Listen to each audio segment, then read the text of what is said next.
चर्चा में हम लोगों ने देखा कि किस प्रकार उत्तरवर्ती मुगल शासक के कमजोरी का फायदा उठाकर और अपने महत्वाकांक्षा के कारण फारस यानी ईरान का शासक नादिर शाह भारत पर आक्रमण करता है और 1739 में करनाल के युद्ध में भारतीय मुगल शासक मोहम्मद शाह रंगीला को हराता है। आपको बताते चलें कि नादिर शाह को फारस या ईरान का नेपोलियन भी कहा जाता है। नादिर शाह फारस का नेपोलियन, इसको फारस का नेपोलियन भी कहा जाता है। क्यों कहा जाता है? आप विश्व इतिहास जब पढ़ेंगे तो आप देखेंगे कि नेपोलियन बोनापार्ट, जिसका समय काल सत्ता के दौर पर, सत्ता के दृष्टिकोण से 1805 के बाद आता है, उसने अपने राज्य को के विस्तार के लिए बहुत सारे प्रयास किए और इस संबंध में उसका जो योगदान रहा है वो अतुलनीय रहा है। उसी से इसकी तुलना करके नादिर शाह को फारस का नेपोलियन कहा जाता है।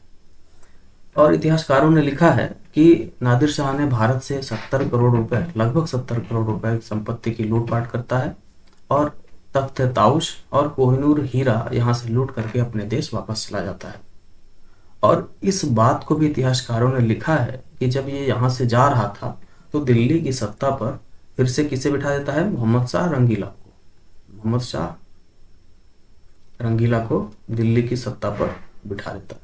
इस प्रकार मोहम्मद शाह रंगीला को जो शासन काल था वो था 1719 से लेकर के 1748 तक। करनाल का युद्ध कब हुआ था? 1739 में। ठीक है, इस बार इतनी चीज में किसी को कंफ्यूजन नहीं होगा। इसके बाद मोहम्मद शाह रंगीला के बाद जो दिल्ली की सत्ता पर बैठता है वो था अहमद शाह। इसका जो शासन काल है वो 1748 से लेकर के 1754। नादिर शाह का सेनापति था, उसका नाम था अहमद शाह अब्दाली।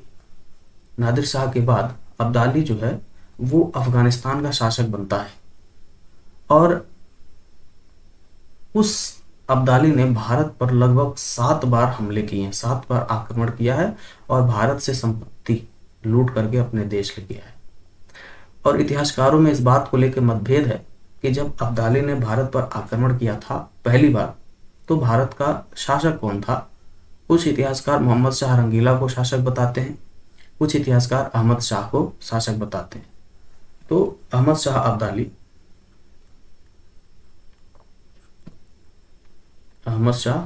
अब्दाली भारत पर 1748 से लेकर के 1767 के बीच में लगभग 7 बार हमले करता है, 7 बार आक्रमण करता है। ठीक, कहीं कहीं आपको किताबों में ये लिखा मिल जाएगा कि जब अहमद शाह अब्दाली ने भारत पर आक्रमण किया पहली बार तो शासक अहमद शाह था, और कहीं कहीं मोहम्मद शाह रंगीला के संदर्भ में बातें लिखी मिलेंगी। पर हम लोग अभी अहमद शाह को ही सही मानेंगे कि जब इसने प्रथम बार हमला किया था, भारत पर आक्रमण किया था, उस वक्त दिल्ली का जो शासक था वो अहमद शाह था। अभी फिलहाल हम लोग यही मानेंगे, पर इन दोनों नामों के बीच में मतभेद है। ठीक है, अहमद शाह के बाद जो दिल्ली का शासक बना वो था आलमगीर सेकेंड या द्वितीय। इसका जो शासन काल रहा है वो है 1754 से लेकर के 1759 तक। आलमगीर द्वितीय के समय में प्लासी का युद्ध हुआ था। प्लासी का युद्ध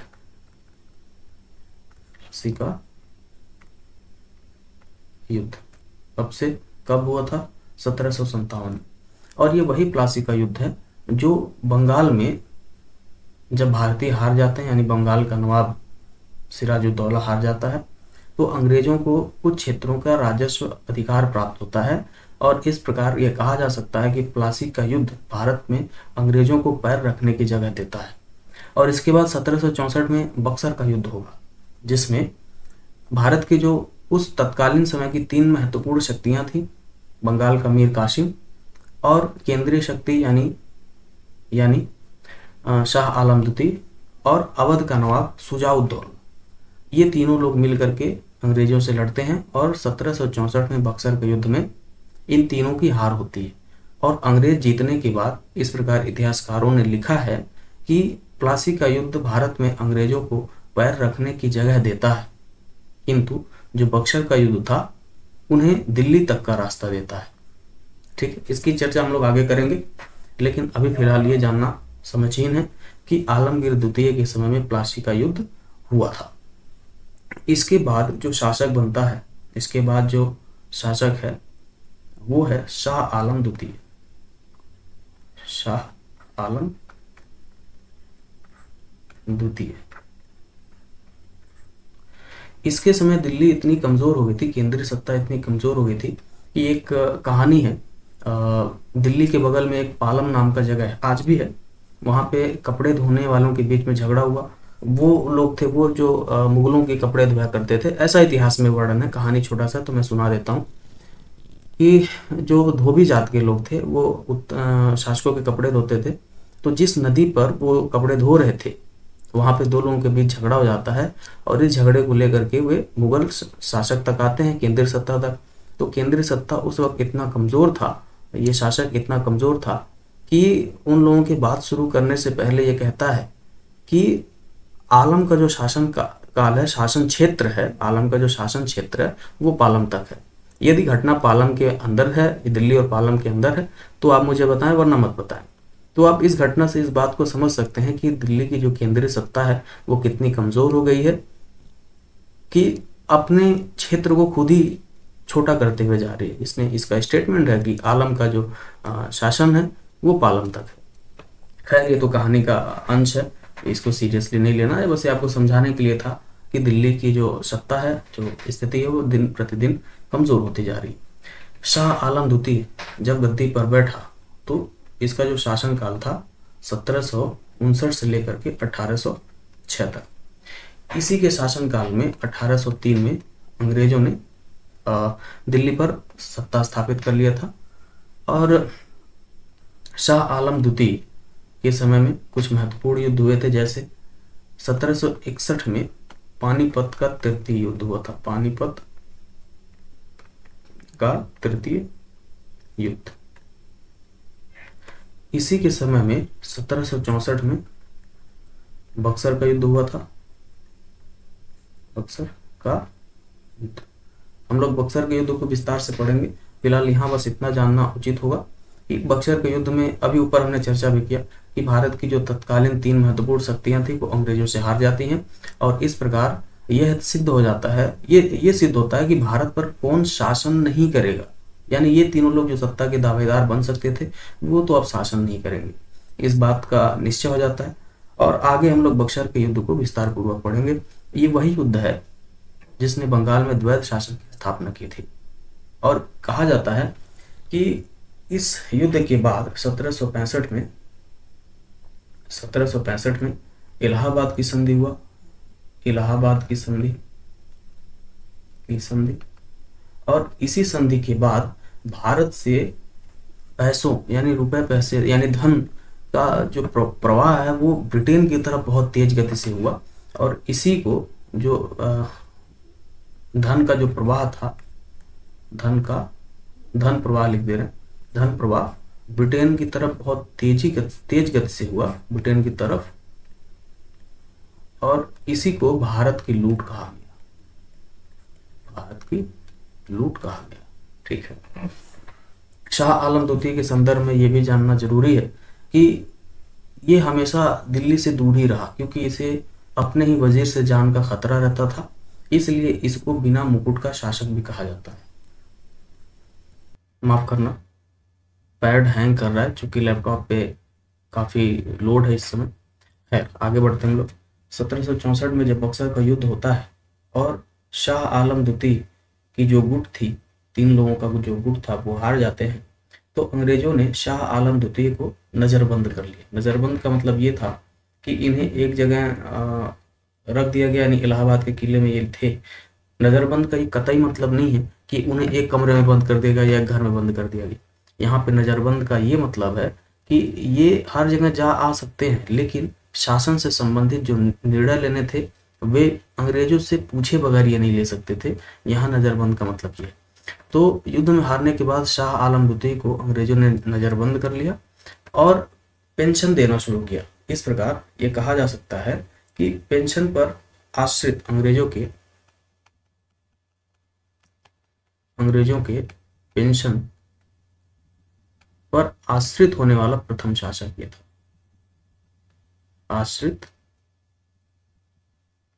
होने वाला प्रथम शासक था, प्रथम शासक। और यहीं पे एक कहानी और जान लेना सही है कि मराठाओं की शक्ति इस वक्त तक बढ़ती जा रही थी और 1761 में अब्दाली से युद्ध हारने के बाद जब उनके इस वर्चस्व को धक्का लगा कि वे मुगल सत्ता को कंट्रोल कर सकते हैं, नियंत्रित कर सकते हैं या दिल्ली पर शासन स्थापित कर सकते हैं, जब इनके इस बात को धक्का लगा तो कुछ समय बाद यानी 1772 में मराठाओं ने ही ये जो अंग्रेजों के पेंशन पर आश्रित होने वाला शाह आलम द्वितीय था उसे अंग्रेजों के कंट्रोल से बाहर निकालता है और दिल्ली की सत्ता पर पुनः स्थापित करता है। इस प्रकार एक सवाल आपके मन में उठ सकता है, अगर अभी उठे तो ठीक है वरना 2-4 दिन बाद उठेगा, कि मराठाओं ने जब अंग्रेजों के नियंत्रण से शाह आलम द्वितीय को निकाला तो उसे दिल्ली की सत्ता पर स्थापित क्यों किया? क्यों नहीं कि मराठाओं ने अपने आप को दिल्ली पर सुशोभित किया, जबकि उनका मकसद तो यही था कि वो दिल्ली से पूरे भारत को नियंत्रित करे या शासन चलाए। तो इसका जवाब ये हो सकता है कि अब्दाली से हारने के बाद जब उनके इस वर्चस्व को धक्का लगा और जो इनके विरोध में थे मराठाओं के वो प्रसन्न होने लगे कि ये हार गए, तो शाह आलम द्वितीय को दिल्ली की सत्ता पर स्थापित करने का इनका एक और एक ही मकसद यही था कि ये सभी को बता सके कि केंद्रीय सत्ता पर अगर किसी को बिठा सकता है तो वो मराठा ही, यानी केंद्रीय सत्ता में हस्तक्षेप कर किसी को शासक बनाना या ना बनाने का जो निर्णय है वो अभी भी मराठाओं के हाथ में, यानी ये शक्ति मराठाओं की हाथ में है। इस प्रकार अपने आप को सर्वश्रेष्ठ साबित करने के लिए उन्होंने 1772 में शाह आलम द्वितीय को दिल्ली की सत्ता पर पुनः स्थापित किया था। अब शाह आलम द्वितीय के बाद जो दिल्ली की सत्ता पर आसीन होता है वो है अकबर द्वितीय। अकबर द्वितीय, इसका जो शासनकाल है वो है 1806 से लेकर के 1837 तक। अभी हमने चर्चा किया कि 1803 में अंग्रेजों ने दिल्ली पर नियंत्रण स्थापित कर लिया है। इस प्रकार अंग्रेजों के हस्तक्षेप से राजा बनने वाला जो प्रथम उत्तर मुगल कालीन शासक है वो अकबर है, जबकि शाह आलम द्वितीय प्रथम राजा हैं जो अंग्रेजों के पेंशन पर आश्रित है और अकबर प्रथम राजा है जो अंग्रेजों के हस्तक्षेप से, संरक्षण से दिल्ली की सत्ता प्राप्त किया है। और अकबर के समय में ही इसी ने राजा राम मोहन राय को राजा कहा और राजा की उपाधि दी और इन्हें ब्रिटेन भेजा था पेंशन बढ़वाने के लिए,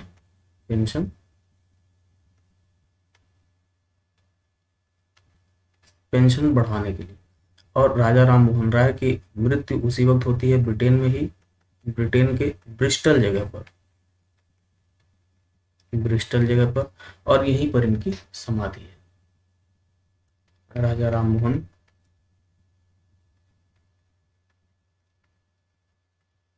राय की मृत्यु होती है ब्रिस्टल जगह पर, यहीं पर इनकी समाधि।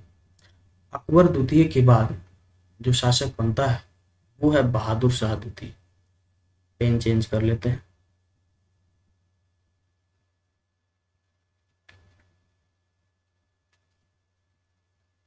बहादुर शाह द्वितीय, इनका जो शासनकाल है वो है 1837 से लेकर के 1862 तक। कहीं कहीं 1857 भी लिखा हुआ मिलेगा। क्यों लिखा हुआ मिलेगा ये भी हम चर्चा करते हैं।